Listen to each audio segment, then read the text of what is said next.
हरे कृष्णा कृष्णा कृष्णा हरे हरे, हरे राम राम राम हरे हरे।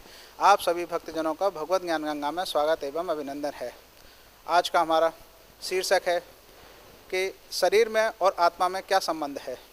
बहुत जगह ये प्रश्न उठता है कि हम शरीर हैं कि आत्मा हैं, या आत्मा शरीर हैं या आत्मा में शरीर हैं।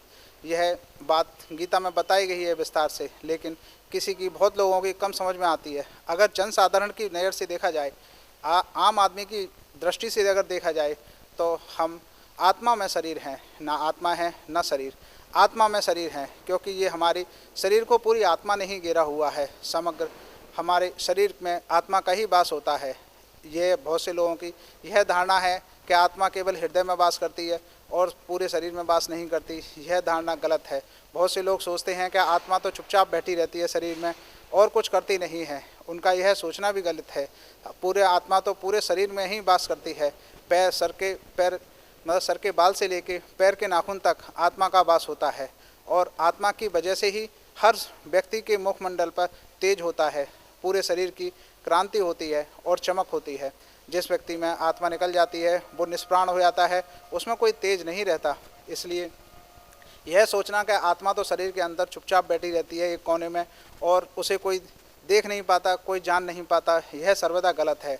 हाँ, यह सच है कि आत्मा दिखाई नहीं देती, क्योंकि वो एक ऊर्जा है, शरीर की ऊर्जा है, एक पुंज है, एक इलेक्ट्रिसिटी है। आप ऐसे मानो जैसे एक ट्यूबलाइट में आप ये नहीं कह सकते कि एक प्रकाश एक कोने में है, पूरी ही ट्यूबलाइट में प्रकाश होता है।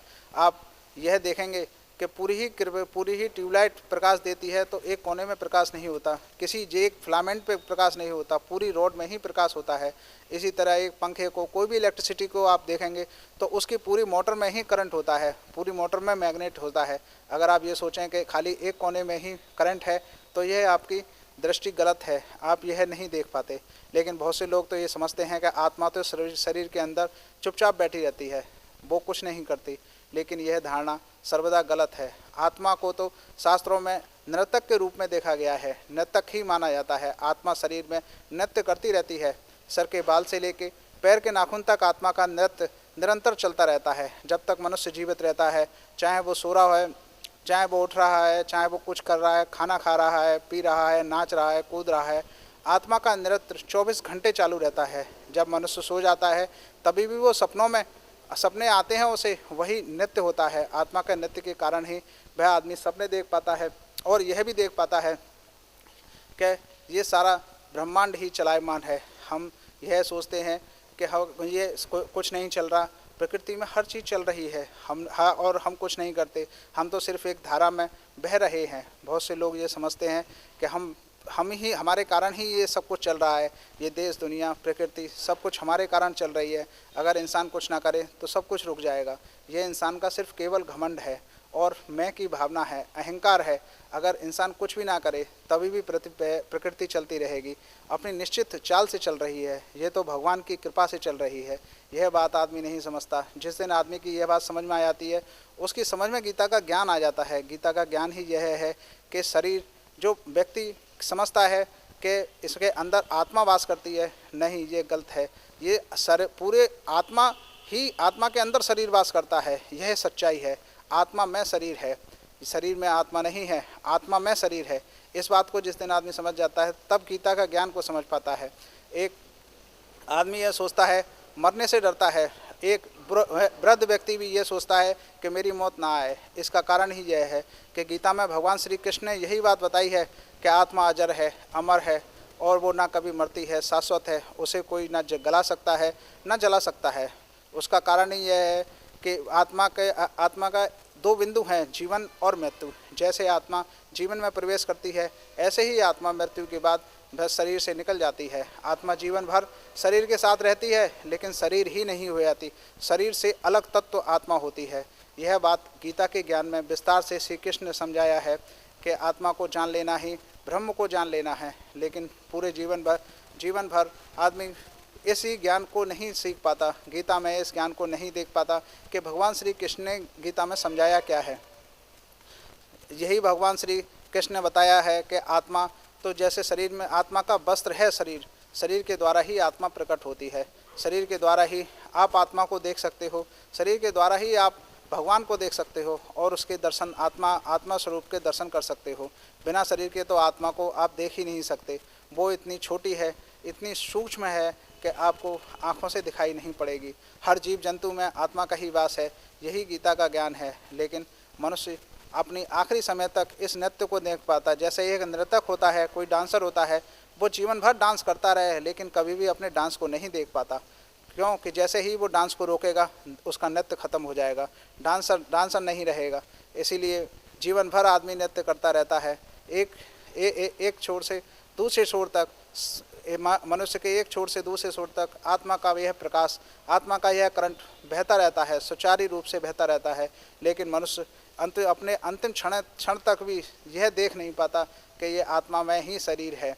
और जब आदमी की यह समझ में आ जाता है कि मैं आत्मा हूँ, शरीर नहीं हूँ, तब उसके ज्ञान चक्षु खुल जाते हैं। जिस दिन व्यक्ति यह समझता है कि मैं आत्मा हूँ और आत्मा ना मरती है, ना आती है, ना कहीं जाती है, मरने के बाद भी आत्मा जीवित रहेगी, अगर यह बात ये मनुष्य समझ जाता है तो उसके मन से भय निकल जाता है। डर की कोई बात ही नहीं है, क्योंकि मृत्यु तो शरीर की होगी, आत्मा की नहीं। आत्मा तो एक शरीर त्यागेगी, दूसरा शरीर ग्रहण कर लेगी। आपकी इसमें मृत्यु होने में किसी भी व्यक्ति की क्या हानि या क्या नुकसान? आपने क्या लाए थे जो छूट गया या जो रह गया? आपको यह शरीर प्रभु की कृपा से मिला और प्रभु की कृपा के बाद ही आपका यह शरीर खत्म होकर दूसरा शरीर आपको प्रभु की कृपा से मिल जाएगा। इसलिए जो भी व्यक्ति यह जान लेता है कि मैं शरीर नहीं हूँ, आत्मा हूँ, उसके मन से डर ही निकल जाता है मौत का। उसे मौत का भय नहीं रहता, क्योंकि आत्मा अजर अमर अविनाशी है। भगवान श्री कृष्ण ने भगवत गीता में आत्मा को कालातीत कहा है, जो काल के परे है, जो जीवन से पहले भी थी और जो जीवन के बाद भी थी, बाद भी होगी। इसमें डर की या किसी भी संदेह की कोई बात नहीं है। आदमी को मृत्यु से भय लगता है कि कहीं मैं मर ना जाऊं, कहीं मैं मुझे ये ना हो जाए। ये भय सिर्फ इसलिए है कि वह शरीर से मोह करता है। जिस दिन व्यक्ति को यह पता लगता है कि मैं शरीर नहीं हूँ, शरीर तो प्रति क्षण मरता है, प्रतिदिन मरता है।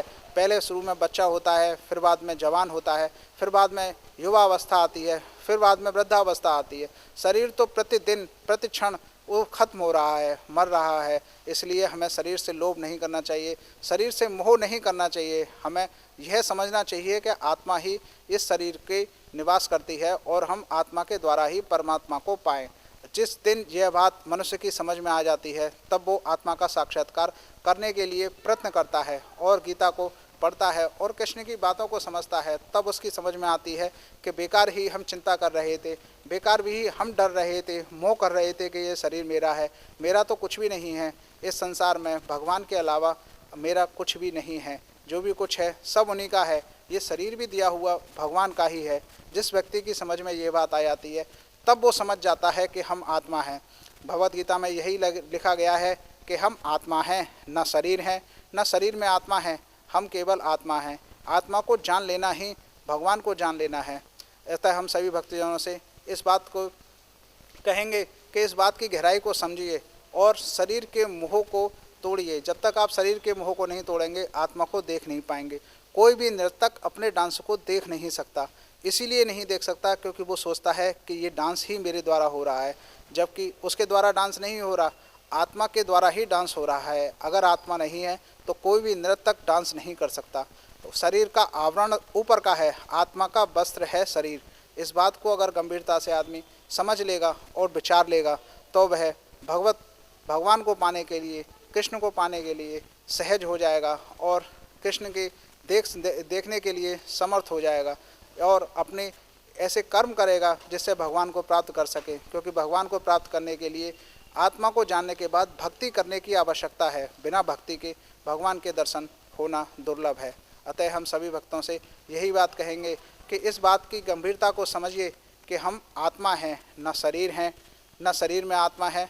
हम सिर्फ चैतन्य एक आत्मा है। यही भगवत गीता में बताया गया है कि हम चैतन्य आत्मा हैं और कुछ नहीं। और हमारा एक ही परमेश्वर, एक ही भगवान श्री कृष्ण है, आराध्य देव, उन्हीं के हमें पाना है। यही हमारे जीवन की यात्रा है।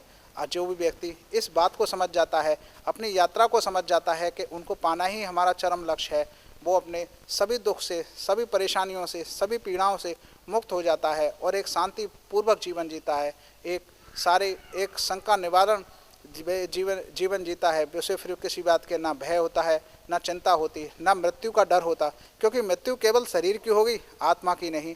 आत्मा तो दूसरा शरीर ले लेगी या भगवान के पास चली जाएगी।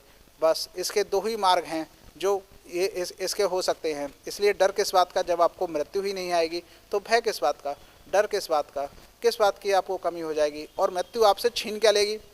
सबसे पहली बात ये होती है कि आपके पास कुछ हो तो मृत्यु छीने।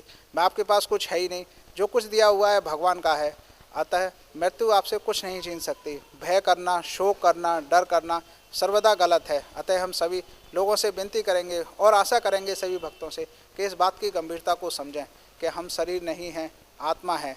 और हम जब तक शरीर में आत्मा है तब तक हम इस भौतिक जगत को देख रहे हैं, इस भौतिक जगत में भगवान की सेवा कर रहे हैं। हर व्यक्ति का सिर्फ एक ही काम है, भगवान की सेवा करना। दूसरा काम मनुष्य कर नहीं सकता, चाहे वो किसी भी रूप में करे, चाहे वो व्यापारी के रूप में करे, चाहे वो सहायक के रूप में करे, चाहे वो मिनिस्टर के रूप में करे, चाहे वो किसी भी रूप में सैनिक के रूप में करे। मनुष्य की एक ही कर्तव्य है, भगवान की सेवा करना, क्योंकि हर व्यक्ति में भगवान है, जन जन में भगवान है, हर जीव में भगवान है। इस बात की गंभीरता को जो व्यक्ति समझ लेता है वही गीता का ज्ञान प्राप्त कर लेता है। अतः हम भगवान श्री कृष्ण, अतः हम सभी लोगों से यही निवेदन करेंगे कि आप इस बात की गंभीरता को समझें, गीता को पढ़ें और इस बात की निष्कर्ष को जानें। तभी आप यह समझ पाएंगे कि हमें क्या करना है, क्या नहीं करना।